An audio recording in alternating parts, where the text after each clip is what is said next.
They told me fat was bad. They didn't know fat was where the fire lay. Juice in the tallow.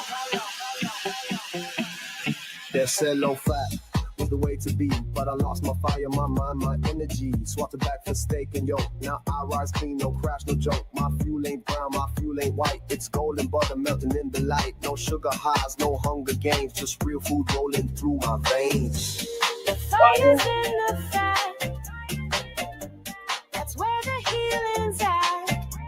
Your fuel so real, so true, so clean. Fat feeds the body and sharpens the dream.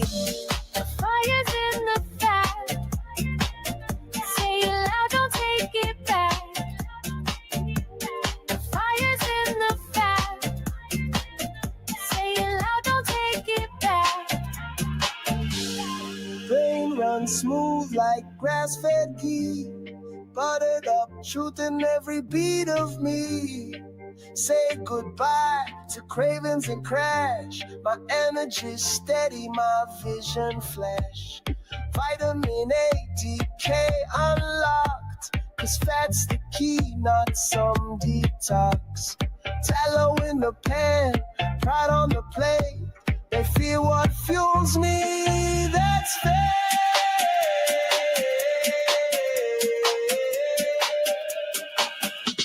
They said fat clothes, but it cleared my mind. They said fat kills, but it brought me back to life. They said fat clothes, but it cleared my mind. They said fat kills, but it brought me back to life. In the fat, don't fear what made you strong. It's spirit all along. The fire's in the fat. You feel it now, you're burning clean. Your truth that fueled and finally seen. Else is sick and fucking tired of seeing all the carnivore shit all over these fucking apps. No one cares if you only eat meat. Every single one of you have to identify by carnivore fucking Connie, carnivore Ken, whatever the fuck your name is, and you add carnivore to the end of it on your fucking bio is fucking weird. Weird. You're literally treating your diet like a fucking religion. A religion. A meat religion. Okay? Like, what in the absolute meat fuck is this shit? Your fucking boards with your eggs and your cheese and your fucking butter and your dates. Who cares? You can't shit. Your fiber intake is fucking zero, and you think you're just fucking trudging through life getting all healthy. Get the fuck out of here. No one cares. Your meat fucking ass, your meat farts, your meat sweats. No one wants to fucking hear about it. Okay? And we're live. This is the Meat of the Matter podcast. That is Mark. Peter. I am Tony. Never gets old, does it?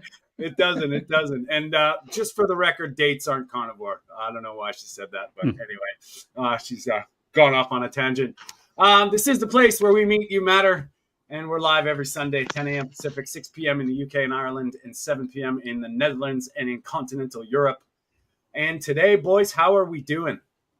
I'm doing very, very well. Welcome back, Peter.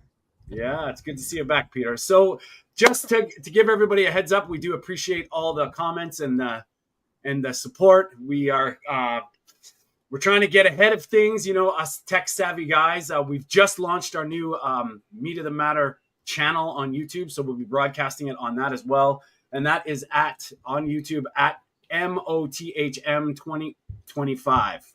So appreciate that. And we had a busy week, Mark. Peter was off doing his Peter things, and we had a bunch of guests, and just a big special announcement for next week. we've got the carnivore phenom Eddie Goki coming on to co-host. So all you guys out there in Meat of the Matterland, we get your questions ready. This guy's his brain is amazing, and he's a big presence in the carnivore community, and we're excited to have him. Mark and I actually sat down with him this week. We talked for a little over 2 hours. We're going to put that up on the channel fairly soon, like this week, to have him come and co-host next week. So I know Peter was a little upset that he didn't get a chance to meet him, but he will be here co-hosting with us. So join us. We're looking forward to it. So today, guys, on our chat beforehand, we were talking a little bit about insulin resistance and the Randall cycle and a lot of things that are going on. You know, I think a lot of people, we get these terms and these coins, specifically insulin resistance, and not many people really know what's going on. And I know Peter's got a video lined up for us to kind of get. I'm not going to lie. I saw it this morning. I was confused as hell. I was like, it confused the shit out of me. But Peter, he's here to explain it. And him being a type 1 diabetic, I think he's a pretty big influence on how he uses insulin and what goes on. So first of all, thoughts on insulin resistance. And is it insulin resistance or is it elevated blood sugar? Mark, what do you think? No, it's not. Well, elevated blood sugar and insulin resistance are two different things, completely two different things. When we hear of insulin resistance in the fitness community, everybody's blaming it on different things like it's all down to blood glucose. It has nothing to do with blood glucose. Blood glucose is down to the amount of carbohydrates that we're eating on a daily basis. So we're going to touch on the Randall cycle very, very soon. But what you need to understand is pretty much what is optimal for human health: protein and carbohydrates, or fats and proteins. That's pretty much how the Randall cycle is. Which one do we do better on? It's carbohydrates, glucose or fats. The human body thrives off fats. So that's where we're going to focus on. So there's a big difference between insulin. Insulin resistance, in a way, is natural, but you need to look at what you do as a lifestyle kind of thing. Whereas blood glucose, the way I see it is everybody in the world is sick at the moment. And it's not down to insulin resistance. It's down to elevated blood glucose. We're putting way too much junk down our necks: carbohydrates, processed food, seed oils. The list goes on and on and on. And this is the reason why so many people are metabolically unhealthy, which leads onto insulin resistance. But we need to find out what's causing the problems. And it's not insulin resistance itself. It's elevated blood glucose. I would have to agree with that. And Peter, coming from the type 1 diabetic perspective, what are your thoughts? Yeah, no, definitely, like Mark explained, they are two different things. And insulin resistance, first of all, is a construct. So it's not something that you can directly measure. You can measure it in several ways: estimate it, not measure it. So I'm making the same mistake here. You can estimate it, and you can also define it in several ways. So you can look at fasting insulin, for example, and make calculations there. You can do advanced tests, look at how your body responds to consumed glucose and carbohydrates. You can also look at what I do as a type 1 diabetic: inject insulin without eating and look at what that does to your body. And even that one is not a perfect indicator of whatever insulin resistance exactly is, because there are a lot of things. Certainly, this is actually also not a good indicator, because it's an artificial intervention. So it's not like a physiological thing. I'm suddenly injecting a lot of insulin, and I look at what my blood glucose does to it. And I try to estimate insulin resistance from it. So it's all like, basically, what I said, it's a construct. It can be useful. Typically, when you get diabetes, when you start to develop diabetes, you'll get what they call insulin resistant. But on itself, like Mark said, it's a natural mechanism. It's a mechanism to balance out, let's say, trying to get rid of the blood glucose that's in your bloodstream and pushing it into the cells. And on the other side, the cells also don't like to have too much glucose, and they'll start to, let's say, resist insulin And that's at some point, if the cells are full, which is perfectly physiologically healthy, your cells will just reject anything, glucose, fat, or whatever. And then we get to the Randall cycle, and we can talk much more about it, maybe also next week. Of course, yes. But well, that's what it is. Yeah, we've got a video. Yeah. We've got a video here lined up that Peter's going to get into. And just for my take is, I was pre-diabetic. I'm not anymore. I've got clients that are type 2 diabetics. And when we just look at the simple fact that what does sugar bring to the table, and what does fat, real good quality fat, brings essential nutrients. So one of them brings things to the table. The other one brings energy.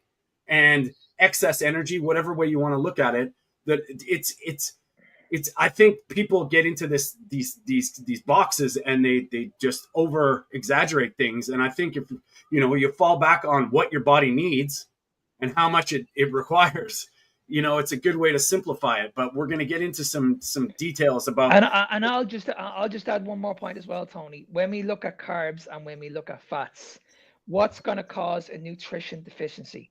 What's going to cause major problems in the next 2 to 5 years with your health? It's going to be carbohydrates. Yeah. So, and what Peter mentioned about insulin resistance as well, it's very, very important that when we look at the cells, insulin resistance is when the cells don't respond properly, to insulin. That's what's going on at the moment. And that's why with Peter, he's a type 1 diabetic. He knows this this better than anybody, because he's actually taken in insulin, but he doesn't need to take it in glucose form. He doesn't need to take in any carbohydrates whatsoever. So that's pretty much what we're going to cover today. Yeah, and before we start showing the video, let me add one more thing, one more term that's really relevant, much more than insulin resistance. Ben Bigman talks a lot about it. And of course, it's related to insulin resistance. So I'll use this term as well, although I don't totally agree with using it too strictly. But that is hyperinsulinemia. The fact of having lots of insulin in your body, that is, of course, not a good thing, because it's a growth factor. It will stimulate a lot of things. And if your cells are, well, I'll use the term as well, resistant to those insulin in terms of glucose, your insulin levels will go up. But insulin is involved in a lot of other mechanisms in the body. And those will basically, who knows, they are maybe not as resistant to those insulin, so they will be ramped up. And I'm particularly thinking of things like PCOS, of course, in this case. Yeah. I know we're talking too much, but I'm just going to add one more point. Sorry, Tony, I'm just going to add one more point. But when we look at the Randall cycle, this is why so many people struggle to lose weight, because they're mixing fats and carbohydrates together. Now, this is where it impacts insulin. If insulin is very, very high, you're blocking the body from burning fats. It's that simple. Too much sugar. Good luck to somebody who wants to try and lose weight with too much sugar in the body. It's impossible, because you're going to be hungry on a regular basis. You're going to have these regular cravings. The diet's going to be shit. You're not going to feel good about yourself. So that's pretty much what we're trying to focus on here. Yeah. The most important thing is with metabolic health, the main issue is elevated blood glucose. That's the main thing. People are taking in too much sugar, way too much sugar. This is coming from all sources of carbohydrates, whether they're complex carbohydrates, simple carbohydrates, natural carbohydrates like fruits, stuff like that. Sugar is sugar, guys, plain and simple. Yeah. Whereas with fats, we can heal. The body can heal so much quickly if we just, and we can actually run a lot better on energy being on a high fat diet also.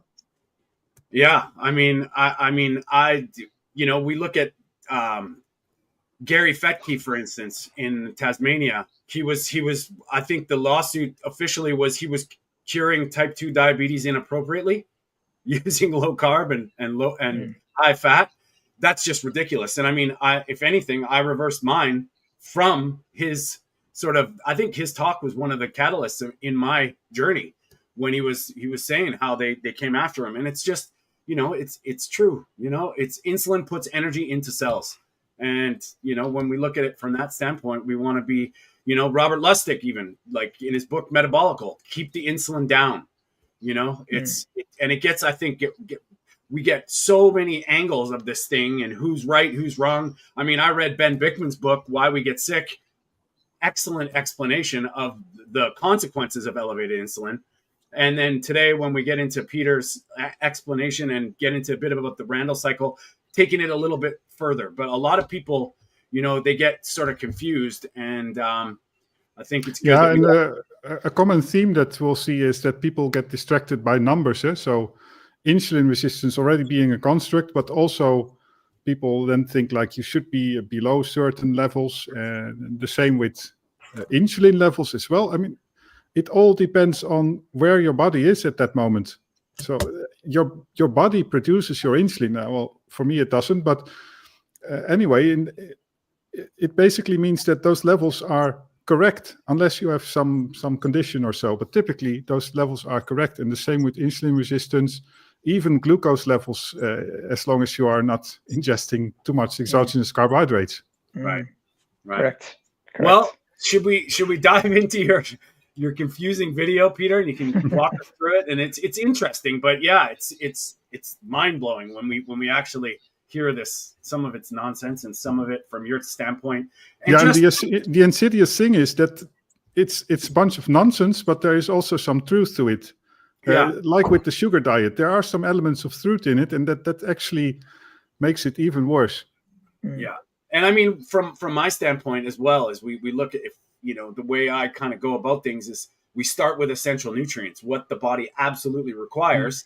And then the rest is, you can argue or subjective, but I mean, when you're eating Sour Patch Kids and candy, really, is that where we're at? And that's where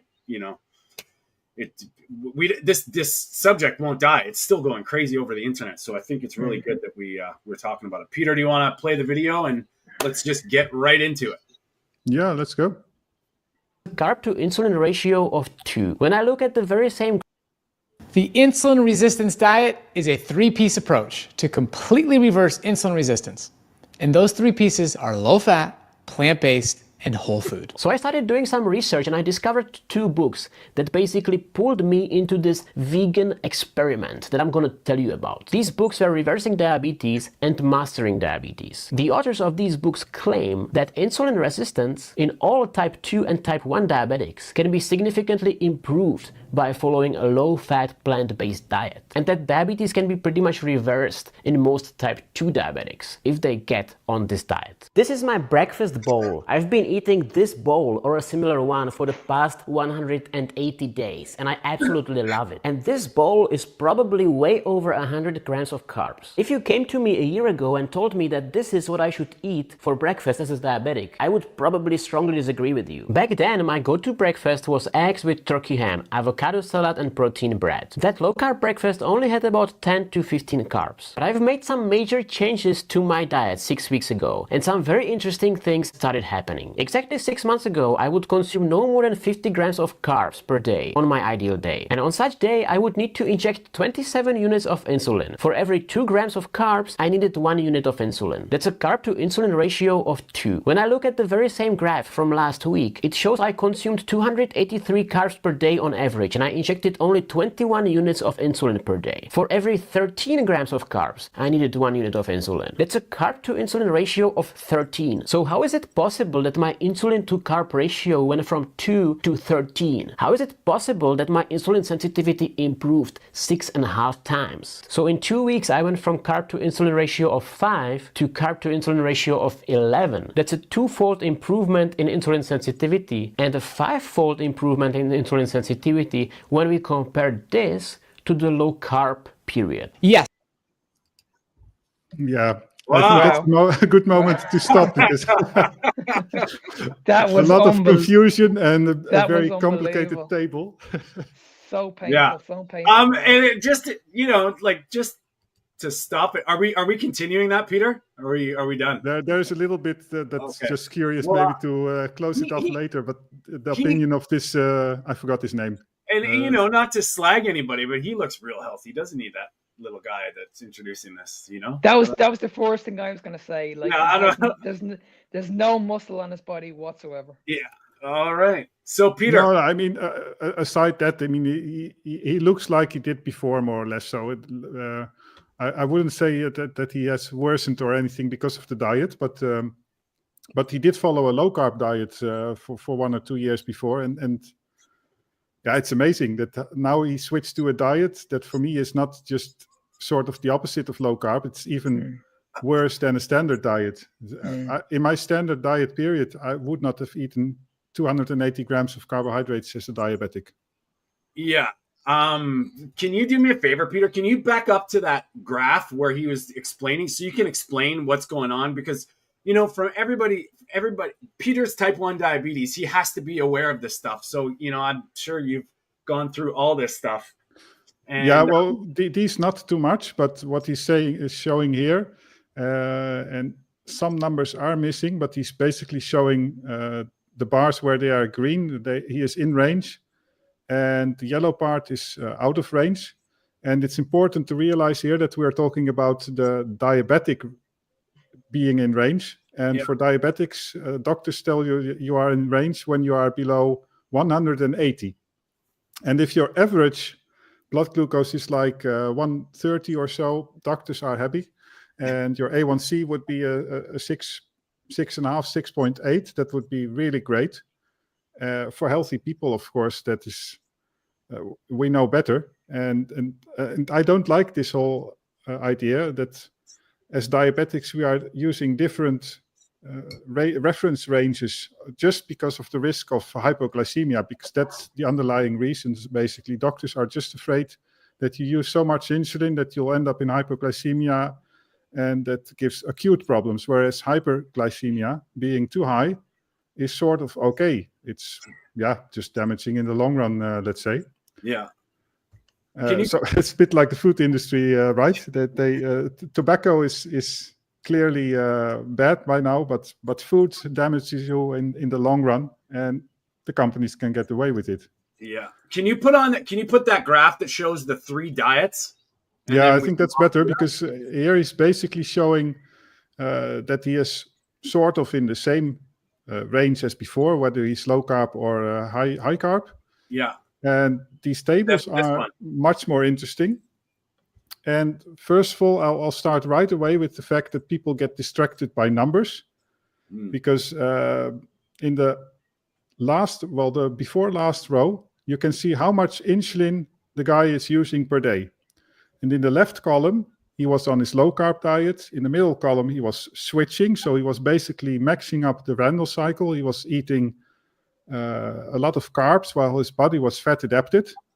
So that's actually a very bad idea, of course. I mean, he had to transition, so I understand. But you'll see it right away in his insulin levels. They they didn't double, but they went up very much. And then they went down on his fruit-based diet, let's call it like that, to 22. And now you could say like, oh, wow, that's very good. But in the end, if you look at an average person around, anybody is using about 20 to 30 or 40 units of insulin. 40 starts to become a little bit much. This guy is actually, he's not very big, so I would expect something like 22 to 25. Me, myself, I'm using something like that, and I am 20 kilos heavier than him. Yeah. But now here comes the funny part. This is what all the plant-based vegan influencers use as argument against the low-carb diets. It's the fact that fat would induce insulin resistance. And how do they measure the insulin resistance? Well, that you can see in the last row. They'll typically do a glucose tolerance test, and they'll look exactly at this number here. And this guy is a type 1 diabetic, so he doesn't need to do a glucose tolerance test. He can just measure, look at what he's eating and how much insulin he is injecting. And that's the number you get. So on a low-carb diet, obviously, he is not eating any carbs. He is still injecting insulin because everybody uses insulin. And so he has to use, one unit of insulin for every 2 grams of carbs. That starts to increase when he transitions, and it goes to 10 grams of carbs per unit of insulin, which is actually not even that impressive in my opinion, because if I think back of my standard diet period, that's more or less what I also injected, about 1 unit of insulin for every 10 or 15 grams of carbs. And yeah, here's the thing. It's of course totally not fair to look at this number, this ratio, for people on a ketogenic diet. And if you want to really look at insulin resistance, there's, well, I talked about it a moment ago. There's basically one way.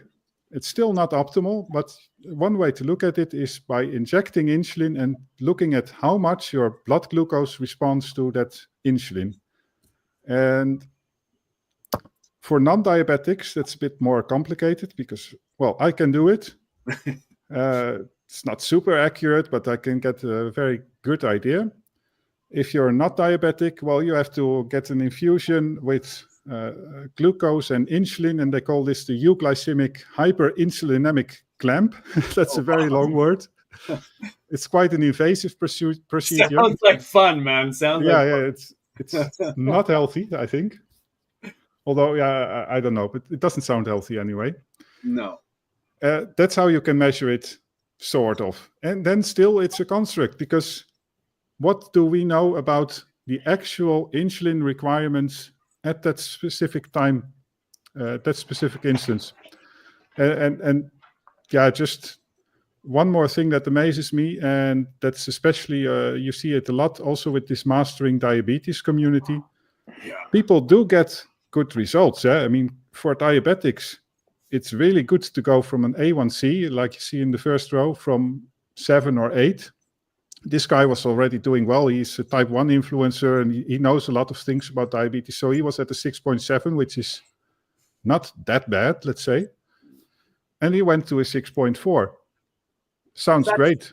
That's but it's just a difference, right? Like, really, and when you look at the, I mean, it's only a small difference. Yeah, right? Like, I don't know. And it's kind of, these are so loose, these terms, these low carb periods. Like, really, what is he eating? Like, what we are, people's definitions of these diets are so all over the board, you know, a ketogenic compared to a low carb compared to, you know, and it's just, and who was it in the comments? I think it was Lisa. And I'm just gonna, or can we go back to us now? Is that enough for this, Peter? Yeah.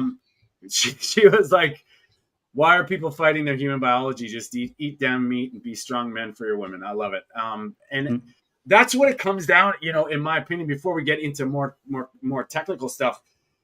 It's like, what would have been natural? Wouldn't sugar, I mean, provided there'd be, or assuming there'd be fruit in season where you are, but sugar is not natural. We would not be, go try and eat a sugar cane. You'd be sucking on that thing for days. Yeah, it's wood. You know, you'd be chewing on the so it doesn't make sense. The more sugar in the plant would mean more fiber. So sugarcane being exactly, yeah. And then you just look at nature, man. Like, our food would have been protein and fat, and all this stuff becomes a modern problem, right? And that's the thing that people don't get. And I mean, if you want to just jump on the bandwagon, start eating, you know, your Skittles and your peanut butter cups to lose weight. You think that's healthy? You really think that's healthy? And well, what do you see with these people? Well, it sounds a bit denigrating, maybe. I mean, but their A1Cs hover above 6, and sometimes I've seen somebody with a 5.6 or so, and a time in range of 95%. Even one time in a normal reference range. So if you're, and those are active people, they one of them was an influencer on Instagram, quite some muscles on his body and all those things, but they are still eating carbohydrates, and that still sticks around in the body because their A1Cs don't go in the actual healthy range. And just to compare, I was lucky probably. I'm not going to say that's for other reasons, but on a standard diet, my A1C was already a 5.6, and 0.5% of percentage point difference is huge in this case, really. So if you're at a 6.1 instead of a 5.6, it's utter disaster. Yeah. And I mean, when I was going down my journey, and I was testing my blood sugar every day, like 15 times a day, pricking my finger, and then I got a blood test done, and my hemoglobin A1C was up but my fasting glucose was down. I was like, what the hell's going on? And then I actually reached out. It was the first time I reached out to Bart K, and it was before all this. And I asked him this, and he's like, and that's when he said, the glucose that's hanging, your red blood cells are longer. So the HbA1c is an estimate of the 3 months. And he kind of laid it out on an email. And I was like, that makes so much sense when you actually look at what these parameters are. Like, the elevated blood glucose is a timestamp, or your fasting glucose is a timestamp, and the A1C is an estimate. And, and it can be very deceiving. And Peter, I think that's the value that you bring to this table, because you have to deal with this and manage this in real time with the insulin response. And I think a lot of people, when we're not type 1 diabetics this is something that's way out of our we don't understand that it's the insulin, but it's caused by the elevated blood sugar. And, that's where we kind of get muddy. So now you guys mentioned something, and I mean, this is another thing that not many people know about, or it gets really misconstrued or misinterpreted, is the Randle cycle. And I mean, from my natural standpoint, when I look at what I want to preach and practice, is what comes in nature. Fats and carbs are energy, protein. Protein and fat come together in nature if we're eating a proper human diet.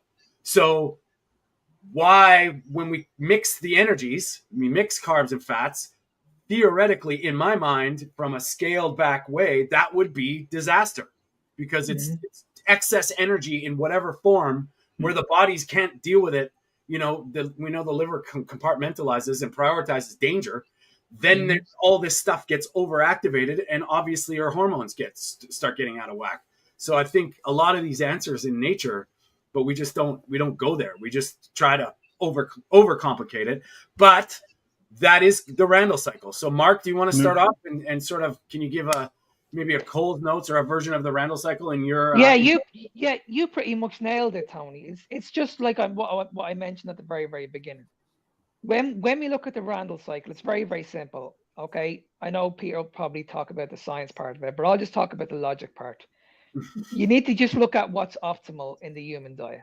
Okay, we either eat proteins and carbohydrates, or we focus on fats and proteins. That's pretty much what it is. What's optimal for human health? What gives us better energy? Carbohydrates and proteins, or proteins and fats? Now, like also what I said at the beginning, what's going to have the biggest impact on nutrition deficiency? It's going to be too many carbohydrates. You're going to have major problems. So it makes sense, if we're going to have problems, to take these foods out and just focus pretty much on what's optimal, and that's fats. We can run off two energy sources. We can run off carbohydrates, or we can run off fats. Now, with carbohydrates, that leads to so much inflammation. This leads to so many problems. This is the reason why so many people are getting sick. This is the reason why so many people are in pain, joint pain, mental health issues, all that kind of stuff. Okay, so if this is causing the problems, well, then it's a good idea to take these carbohydrates out. Then what we do is we look at, okay, what's going to heal the body? We look at adding more fats in. So that's pretty much what it is. Yeah. So it's just, we're basically running off one energy source when it comes to the Randle cycle, not both, just one. Yeah. Peter? Yeah, I totally agree. And I'm not going to try to give a scientific explanation of the Randle cycle. I think we should wait 1 week for Eddie to be on our show. Yeah, I have to admit, it's really complicated if you want to really well explain the Randle cycle. But yeah, in principle, it's the idea that your cell prefers to use one energy source at a time and prevents of getting too much. And adding to that, I didn't talk about it yet when there was the table, but in the last row of the table, you saw this insulin sensitivity measured in terms of carbs versus insulin. But in my opinion, we're talking about energy, and insulin sensitivity is just a construct. So what could you also do? You could consider protein, of course, but then you are again biasing towards a certain macronutrient. So instead, how I like to look at it is looking at my version of insulin resistance or insulin sensitivity, and that is the number of calories that you can consume per unit of insulin. And if you look at it in that way, it's actually quite in favor of a low-carb diet. Well, let's put it short. I'm sort of using the same amount of insulin as before. So the plant-based people would be scary and like, oh, I'm insulin resistant because I'm not able to eat carbs with all that insulin. But on the other hand, in terms of calories, my intake was probably 2,500, 3,000 at most back in the days. And now it's easily 3,000 or 3,500 of calories per day, using the same amount, if not a little bit less, of insulin. And also looking at mealtime boluses, so that's the insulin that you inject around your meals.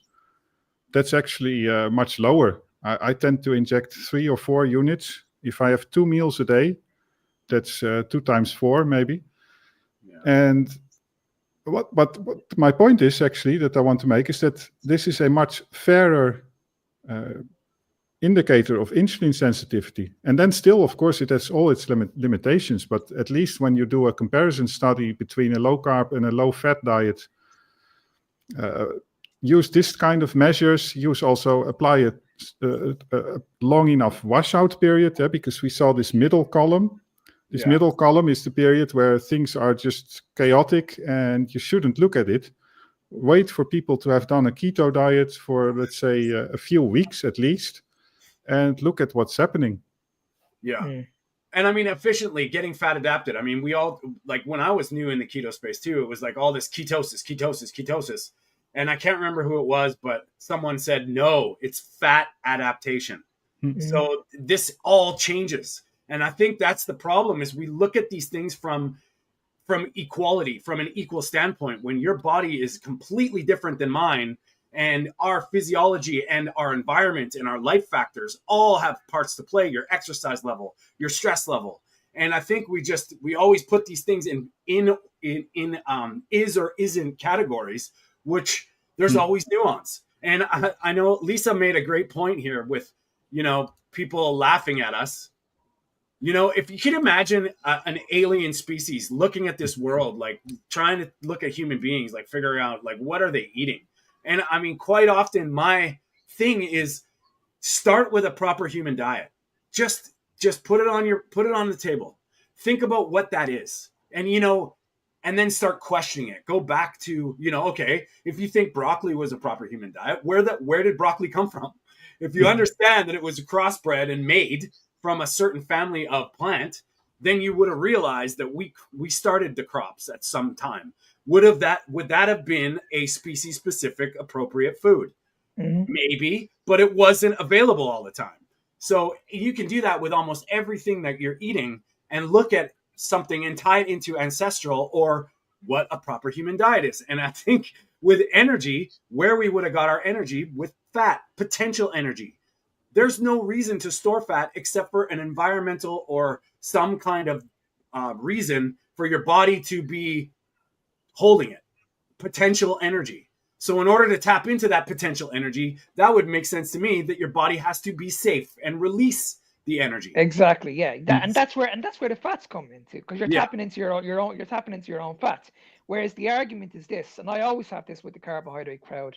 If carbohydrates are the main source and the main fuel that we need, then why do so many people need to walk into the gym with these energy drinks? Yeah. Why do people need to have these caffeine drinks when they're actually working? I see it every day. Yeah. Every single day I see people chewing on these jellies halfway through their workouts.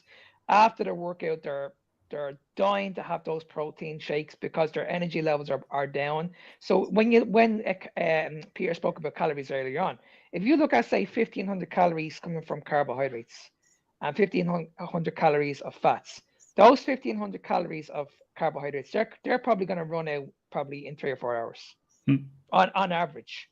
Whereas if you're having 1,500 calories of fats, you can probably go for about 2 or 3 days. Absolutely. And if you just look at and we'll get to Victoria's comment. I love it, Victoria, of course. And it's good to hear from you and good to see you. That guy, that skinny little guy that we saw in that video probably has, I don't know, because I hate using the word calories, but he probably has 250,000 calories in that skinny body.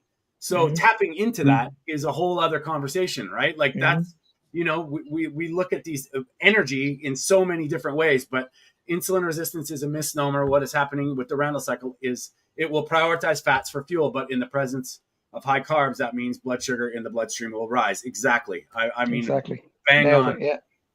And I mean, I think that's the whole thing. Is what also is, we always argue fat and carbs, but we don't ever throw in that, hello, okay, sugar burner. Fats bring essential fatty acids and essential fat soluble vitamins, which we require. Yeah. Do you know what I mean? And that should be number one. In my mind, like that should be number one. It brings essential nutrients. Sugar does not. Yeah. Can I just add one more? Can I just add one more point as well? And this is where people need to concentrate on when you're doing carnivore, because a lot of people make this mistake. They go high protein. Yeah. They say, okay, I struggled. I couldn't do it. It was too hard. I just went, and then you ask them the question, okay, what did you do? And then you break it down. You can see they're after eating too much protein. We need to understand this. You're not going to get, eating too much protein is not a good substrate for energy. No. Period. It's not. You're not going to feel great. So if the protein is too high, then you're going to run into problems. You might actually lose the weight. You might look great, but you're going to feel miserable doing it. Yeah. This is why it has to be one energy source over the other, and that's where we're focusing on today.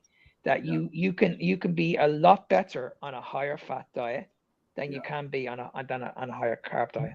We're not, and that's what's going on in the world at the moment. Yeah. We know fully well, because we've spoken about this in the last couple of weeks, that when it comes to weight and losing weight, you can lose weight pretty much on any diet you want. You can go vegan, you can go on the sugar diet, you can do any diet you want, and you still lose weight. Yeah. But are you going to feel great? Is it going to be optimal for your health? There's the question marks right there. And now, you know, go ahead. Sorry, Tony, just one more point. Yeah. Now, if you have a great life and you have the life of Paul Saladino or Mark Bell, and you have your own gym and you're able to do whatever you want, then you can pretty much you might be able to get away with it and become insulin sensitive. You know what I mean? But it's not going to be good for your health. No. That's the difference. And it's the essential nutrients, right? Fat soluble vitamins, fat essential fatty acids. This is not complicated. And I mean, go ahead, Peter. Well, we are still running the risk ourselves even. And I also make the mistake every time to also talk about insulin resistance and insulin sensitivity. Because even in those people like Mark Bell, it doesn't matter insulin sensitivity. The whole point is not overloading your body with energy that it is not using. Yeah. As soon as you start to do that, you become what they call insulin resistant. Yeah. But again, that's irrelevant. Yeah, basically. And I mean, if you look at carbohydrates as a knob, and you can use them for energy. I mean, I'm not saying, I think, you know, I don't need carbohydrates to go to the gym and work out. My energy is amazing, and I'm teaching people that as well. Like it's getting fat adapted, using your body fat when you're not eating the excess energy. Your body will use the fat or the fuel it needs, and it's there. It's there for us, right? It's unreal. But Richard Smith actually touched on this. He's actually working with a few people at the moment, and he's basically one of his clients did a marathon, and like 45 minutes, 60 minutes into it, never had to refill on gels or anything like that. Yeah. These people were refilling on gels pretty much every 15, 20 minutes. Yeah. Every 15, 20 minutes. No doubt. Well, Tim Noakes said the same thing, right? Like he wrote the Runner's Bible, you know, and he ripped the pages out and said it's actually not true at all. He was wrong. And I mean, if I have to compare myself to a marathon runner, I can go and do work or not necessarily exercise, but keep my energy level rock solid all day. I don't have any dips. And if I do have a moments or bouts of exertion, I recover so fast. And now someone comes along and says, you need carbohydrates. I tell them, well, I got 2 words for you. And it rhymes with tuck and moo, right? Like I don't need carbohydrates. There's no need.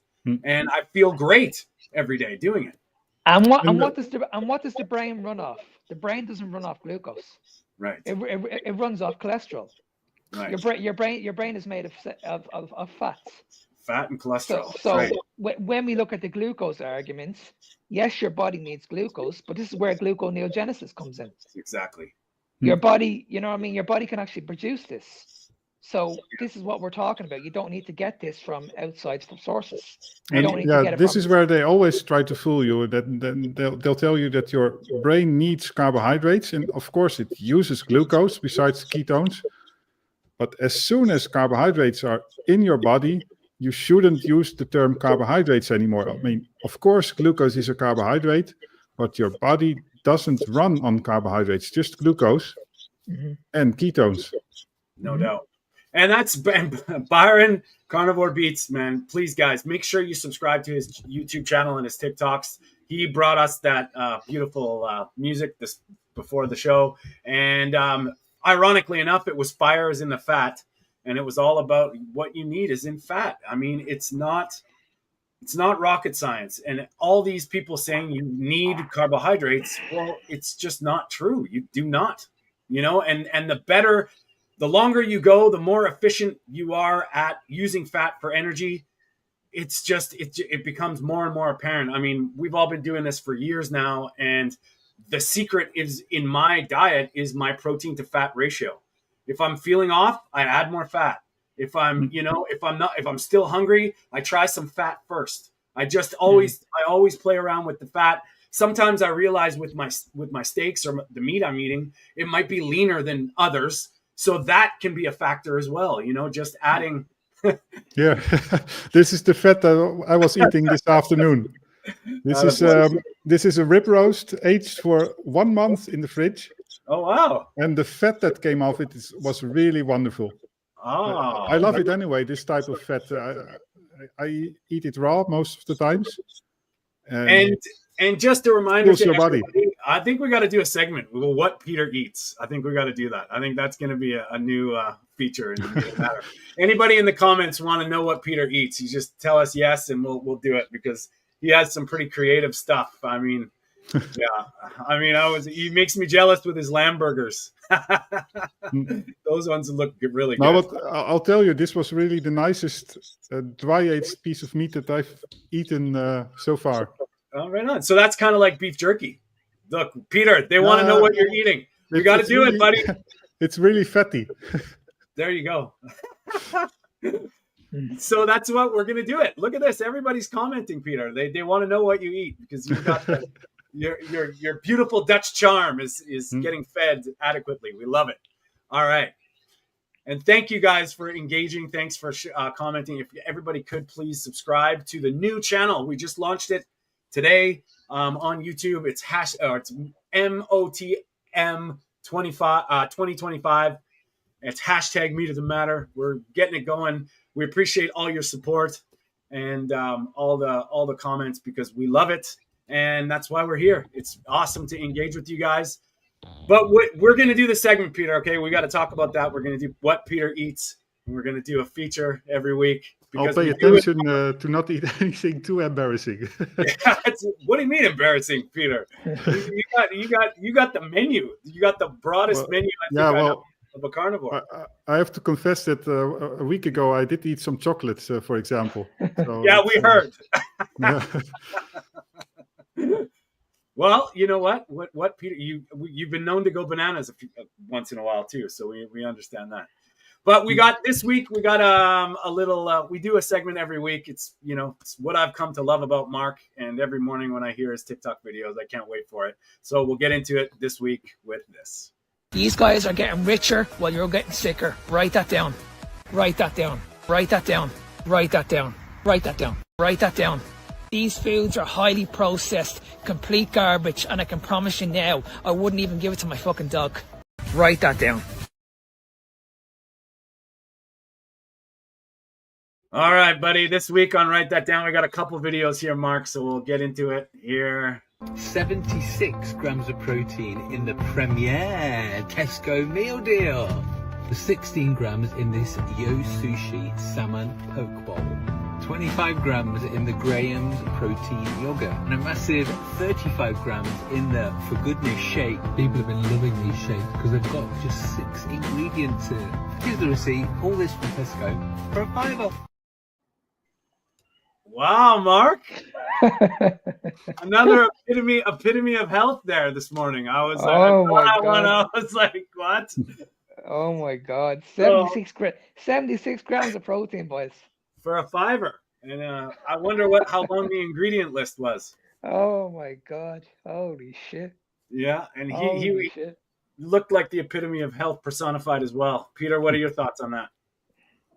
Yeah, just hyper focus again on protein without even realizing what kind of protein he's eating. I'll just mention one name. You can guess it probably.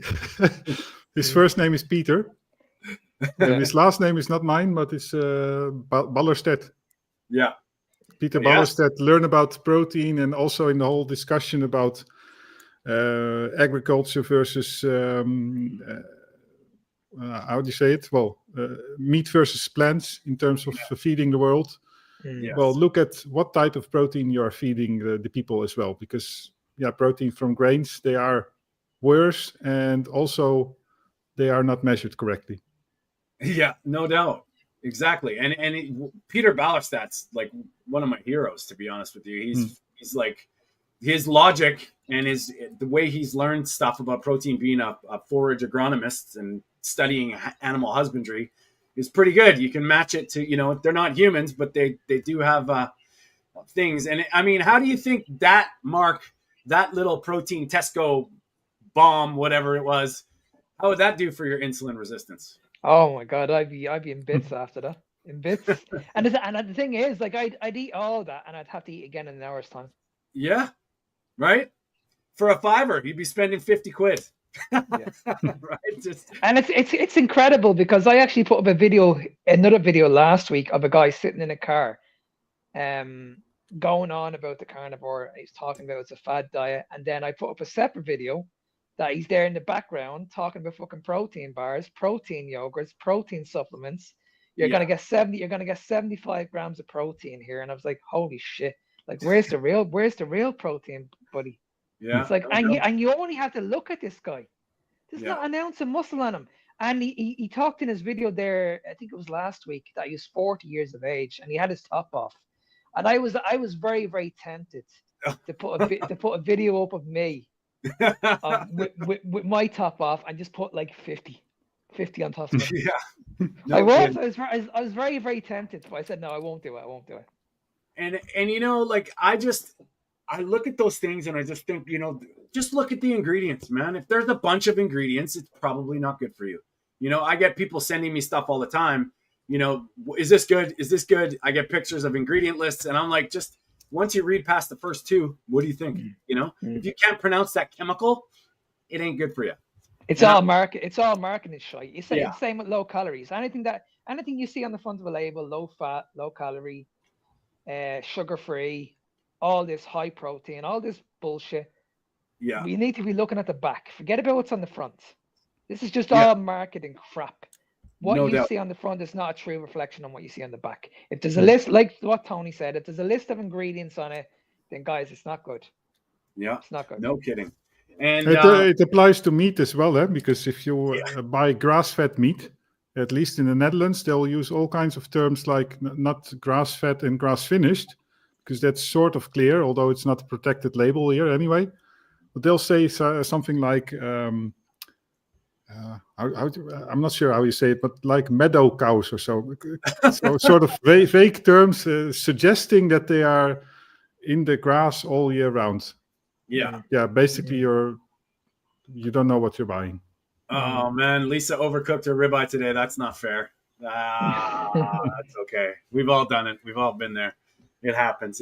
Now, we have another video, Mark, that I wanted to touch on, because this is it's a pretty serious thing. And I think there's a lot of nuance and a lot of context to it. And I know what your comments were. We'll hear it, and then we'll touch on this as well. This girl is 40 and in hospital right now after having a heart attack. She was forced to take the you-know-whats to go to work.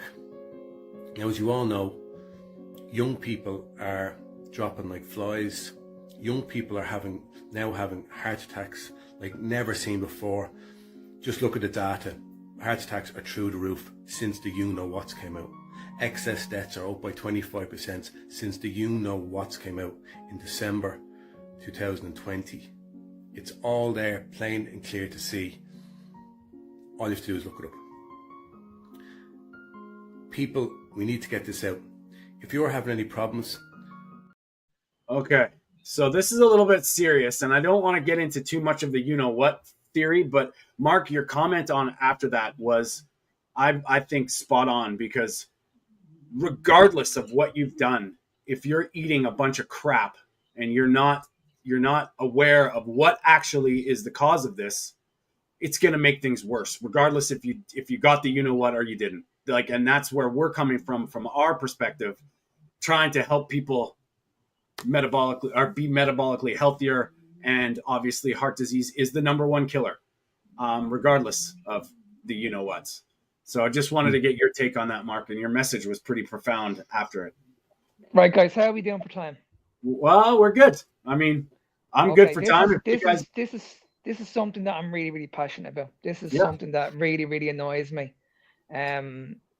It's just, when I saw the video yesterday, I was like, I have to reach out to this guy, and I did reach out to him. I said, listen, I'm not giving out to you. I just want to have a chat with you. And he wouldn't have the chat with me at all. He was absolutely convinced that this is all down to we know what. And I simply just asked him the question that, okay, we all have to eat. Every single one of us have to eat. Do you think people in the world right now are eating healthy? And he was like, yes, we're all eating healthy. And I was like, well, if we're all eating healthy and we're all on a low-fat diet, then why are metabolic issues going through the roof right now? So I had this conversation back and forth. So again, I wasn't coming across aggressive. Yeah. I was just trying to have it like a civilized conversation with him. But it was him that was actually aggressive to me. Oh, no, you can't talk like that. It's this. And that's when I got angry. And that's when I put the message up. I was like, listen, we cannot keep on blaming genetics. And we know what else we're going to blame. Like, there's so many other factors that we're blaming at the moment. And we're not focusing on the real problem here.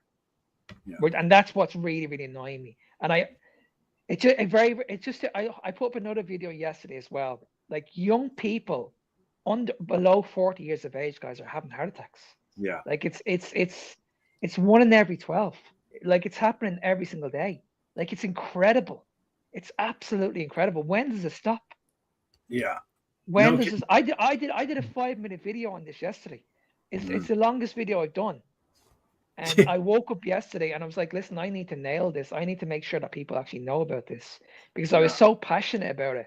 And I know I swore a little bit on the video, but it really infuriates me that this is what's happening in the world. And then I also put up another video today of a woman who had liver damage, guys. Liver damage. Yeah. Again, under 40 years of age. Yeah.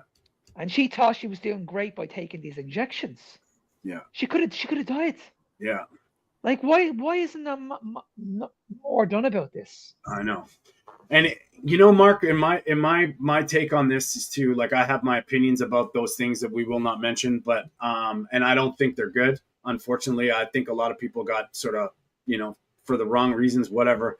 But I think in my heart of hearts, I think they expose weakness, or they expose there was something that you were more prone to happen maybe down the line. Well, it's going to be worse now. And if anything, the people need to start building their own resilience. I mean, it is crazy how athletes are dropping on the field, like, over the last few years. Is that a coincidence? I don't think so. But realistically, everybody assumes athletes are healthy. Everybody assumes all these, if you're skinny, you're healthy. And I think this metabolic health and the processed food, all the chemicals in our food supply, all of this makes sense to make those things worse. So anybody who's worried about it better worry about this, because this is the thing you can control.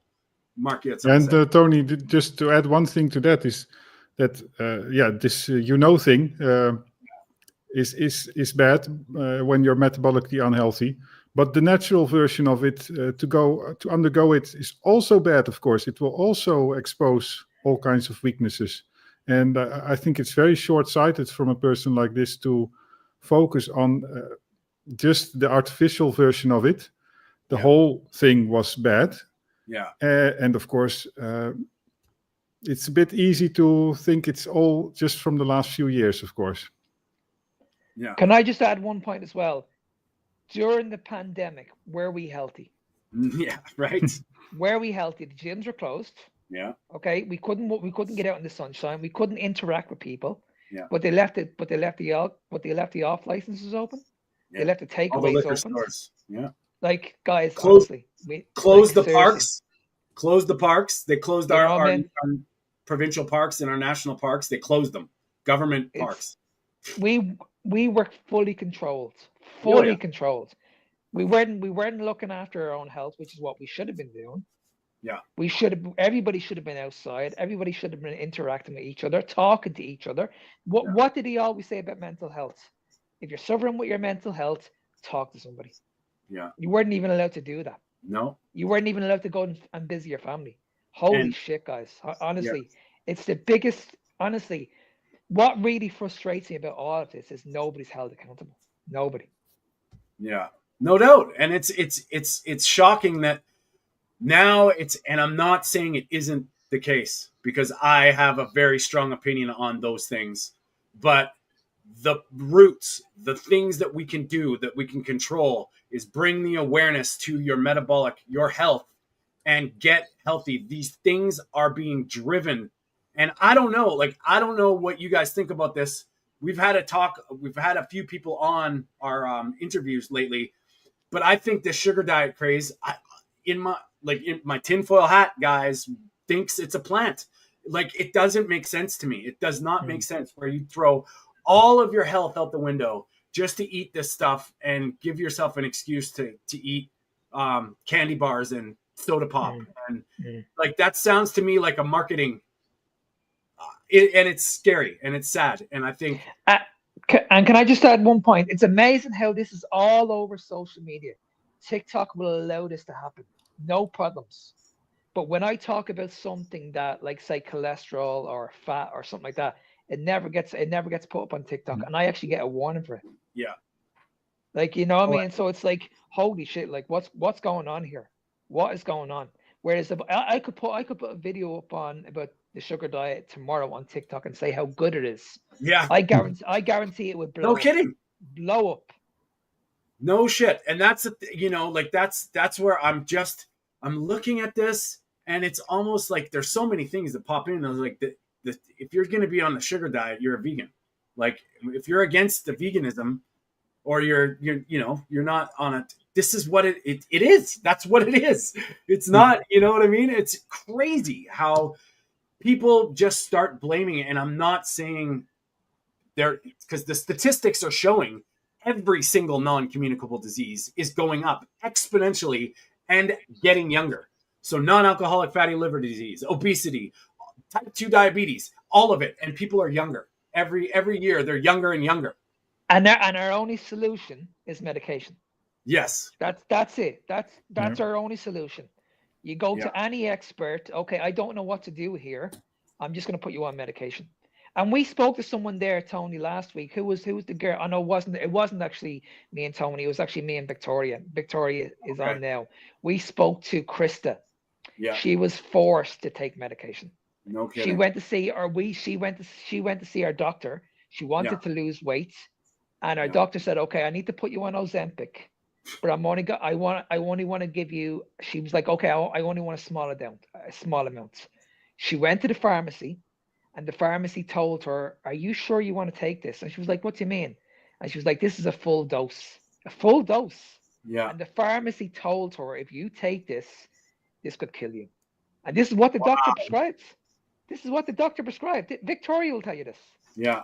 No, I think I saw this. I saw I don't know, a clip or thing about that, and I was screaming mad when I heard that too. I mean, this incredible. Is ridiculous. Absolutely incredible. And I mean, I'm going to go off the rails here and say I'll go up against Ozempic any day. Come and work with me. I'll tell you what, save your money. Come and work with me, because the shit you don't need it, and it's just an excuse. And I'll tell you, if you've done the you-know-whats and you're on these drugs, your body is going to be going through havoc. And if it's oxidative stress, damage, and neglect, what do you think happens? If you've done something that you regret or that you don't think is right, well, if you're not on the point with your health now, yeah, this may be a big deal. And I think survival of the fittest comes in, and it's time to get healthy because we don't know what the fuck is happening next. Exactly. And they have no problem taking what they took in the past, but now they have no issues taking these weight loss injections, none whatsoever. People are taking them like Smarties. You can go into any shop. You can go into a pharmacy now and buy them if you want to. Totally. They're glorifying. You know what I mean? There's advertisements like it's the new phase marketing. I see it all the time now. I'm like, what the hell?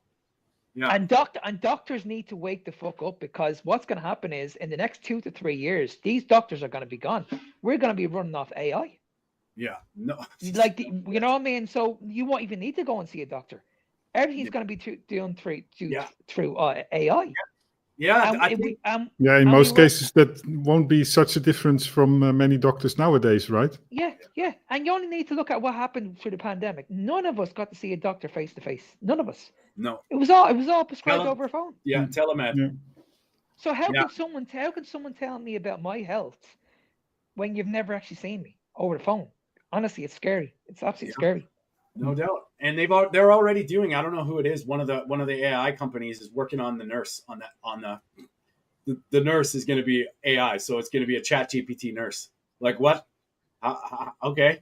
I mean, it's weird because carnivores, we seem to go more the other way into the nature, into the nature of things. And I just wanted to touch on a point for anybody new just listening to this that needs to hear this stuff.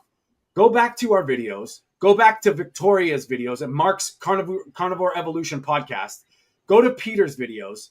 Go to these things and hear these stories of these people that are doing these things that the medical system said couldn't be done. Mm-hmm. And how many times? Go to Dave Mack's channel and, like he's got over 1,000 now interviews with people like us that have been, including all three of us, that have done these things that were deemed impossible or doctors said couldn't happen. I mean, Dave, Lisa, like all of us have gone through this stuff. And, it's crazy how many people still have this problem. And I mean, Lisa and I talked about doing a carnivore rant. That's the thing that pisses me off more than anything, is that we sit here with our friends and family and our families look at us and go, oh, you're so great. There's no way I could do that. And it's like, it's coming down to your health on the line, because I don't know whatever way you want to look at this, our governments are not on our side. Our medical systems are completely ignorant to real health. And whether you want to say it is or isn't, doctors get into it for the right reasons, but they're indoctrinated and programmed and taught something too. So doctors are people, and I feel for them because, I was in school for 4 years and I didn't want any of my education. I can only imagine if I spent hundreds of thousands of dollars and, realized I was wrong. It's very simple. If you cut yourself, what happens? The body heals. It heals itself. Yes. Why are we not looking at this? Why are we not looking at, okay, your body's an amazing machine. It's able to heal itself if you just feed the body the right way. Why do we need to put these chemicals into our body? Nobody's questioning this. And that's the frustrating part. It's like, if I'm getting sick, I need to go and see the doctor. I need to be on medication. No, you don't need to be on medication. No. Let's look at what you're eating. Let's look at what you're eating. None of us here are saying that we're doctors. No. But what we are saying is very, very simple. Myself and Tony, we're coaching this way. Peter knows what he's talking about. You need to look at what you're eating. Give your body the right fuel, and let's see what happens. And if it doesn't work, then we can look at the medication. But you're never going to be in that situation unless you actually try. Exactly. And I mean, and if we just look and take a step back, like, I mean, I saw this in my laser acupuncture clinic all the time. And, I don't mean to sound like a broken record, but as soon as I ask somebody what you're eating, they automatically say, I eat healthy. And I mean, even if they're exaggerating and they're not admitting that their junk food intake is what it is, I'm like, what the hell? That's not healthy. Like you're inflamed, you're in pain, you're coming in for stress and anxiety, and you're eating like shit. And they look at me like, but I'm not though. And it's like, holy cow. And we get told that we're crazy. And it's like, what? I mean, it's amazing. My brain is alive and it's indescribable. I can't explain, because 30 years ago, I had no idea what this feeling was until you felt it. And I'm sure all three of us, you have this turnaround point, this spark that all of a sudden, when your body's in this state, you're like, this is what it feels to be alive. And I have not felt this since I was a child. And I mean, I think we're all put up against the wall with our crazy carnivore ideas. And it's just hammering it home. And the only arguments you hear against it are very unspecific. They totally lack specificity, like you need to eat fibers. Well, what kind of fibers and why do you need that? Because most people you ask, they have no idea why you need fibers. Maybe because it stimulates your bowels, something like that. And if they are really up to date, they'll say something like, oh, it will dampen your glucose spikes. It will slow down the sugar. But that sort of things, and words like balance, variety, and I always say, like, variety is not like a vitamin. Balance is also not micronutrients. So what are we talking about? And never did I get a response like, what does it mean, balance? Yeah, I mean, exactly. Do you just buy everything in the supermarket from the vegetable department? Exactly. And like you said, when you look at the blood glucose and they're getting these spikes and you're getting these regular hunger issues, you're always told, okay, just eat more fiber. It's going to slow everything down. It's going to keep you full. But then people are walking around with digestive issues. They're bloated. They're farting every 2 minutes. And these people think this is natural. It's maximum coping. I mean, it's and then the funny, what's funny, Mark, is that they always say that carbohydrates are the most efficient fuel source. And then we are going to add in fiber to slow things down. And they're going to complain like, oh, you're eating all those proteins and it takes way too much effort to digest and it's way too slow. And then it's suddenly bad again. Well, I think it's actually very good that proteins are slowly digesting, because that's probably what your body likes, that it has all the time to absorb things, as long as it's all absorbed. And we know the videos from Lee Copus, from Kent Carnivore, that once it's down there, it's all absorbed. It's in the bag, so to speak. Yeah. And the thing about fiber is, if we're eating too much fiber and it's so good for us, why does the body want to get rid of it very, very quickly? Yeah. No Whereas doubt. if you're eating proteins and fats, you're probably not going to go to the toilet every day, probably every second day. But that's a good thing, because your body's actually absorbing these nutrients. Yeah, it would have found ways to keep it longer in the bowels, or evolutionary. We would have longer bowels to increase the whole fermentation process and all the stuff. Exactly. Yeah. And if you guys like, I don't know what you think about this, but like, to try and tell people this, just get this into your head. What if it's exactly what you're eating? What if, because they tell us it's all food is, it doesn't matter, it's just the calories, or it doesn't really matter what you eat, it's all how your body is working. No, what if it's exactly what you're eating? And if you don't feel good, if you're sick, if you're broken, if you're suffering, ask yourself that question and then start the process, because it's amazing what happens when you start eliminating all these foods that are nonsense. And I mean, in my opinion, I think a lot of these forever chemicals, pesticides, herbicides, and toxic, we're in a toxic soup, have the other side that you're not resilient. And I think those things get exacerbated. They get blown out of proportion in your body when your body's weak. So this is where we're at, man. And I feel for people, but at the same time, all it's about awareness and just starting to realize, like, all three of us have had these remarkable stories. We talk to people all the time about, these amazing healing things that have happened, and it's not rocket science. 100%. Well, boys, we had a good one today.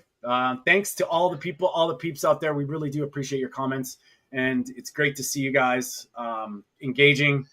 Next week, we have a special co-host, because Peter, he was so damn busy he couldn't meet Eddie. So we have Eddie Goki coming on. He's a carnivore phenom. His mind is amazing. His mind, he's got probably one of the newest up and coming carnivore phenoms that we can that there is out there. His book, Contraindicated. I've got it on order. I think, Peter, you have it, and he will be on the podcast next week. He's agreed to come on and co-host, so we'll have some things to say. Guys, join us, have some questions for Eddie, And we just want to say thanks again. Mark, where can everybody find you? Thanks very much, guys, for coming on again and listening to us. If you guys want to reach out to me, you can reach out to me on Fitness Beyond Time 01. I'm on Instagram or TikTok. If you want to send me, if you're interested in coaching, send me an email at ennismark93@gmail.com. Peter? Yeah, on all socials as Dutch Carnivore. Nice. And if I'm always like waiting for Peter's long thing, and it's just like, no, Dutch Carnivore. Yeah, and we should still abolish the sugar diet. Yeah. And if anybody would like to work with me, you can find me at tonystewartcoaching.com. Of course, on social media, Instagram, TikTok, Tony_food for thought. We are here every Sunday live at 10 a.m. Pacific, 6 p.m. in the UK and Ireland, 7 p.m. in the Netherlands and Europe. We will be doing interviews, bringing them out. We got Lisa's interview coming out this week. I'm going to bring out Eddie Goki. Mark and I got to sit down with him for 2 hours. He was fantastic. We had a great conversation. We're going to start releasing these interviews on the weekly, and we would love to have your thoughts. If you guys can help us make this better, give us some comments, help us share, subscribe. Please subscribe to our new Meat of the Matter channel on YouTube. It's at MOTM 2025. Hashtag MOTM. Thank you, guys. We will see you next Sunday. Appreciate you all being here. And I hate the sugar diet too, Peter.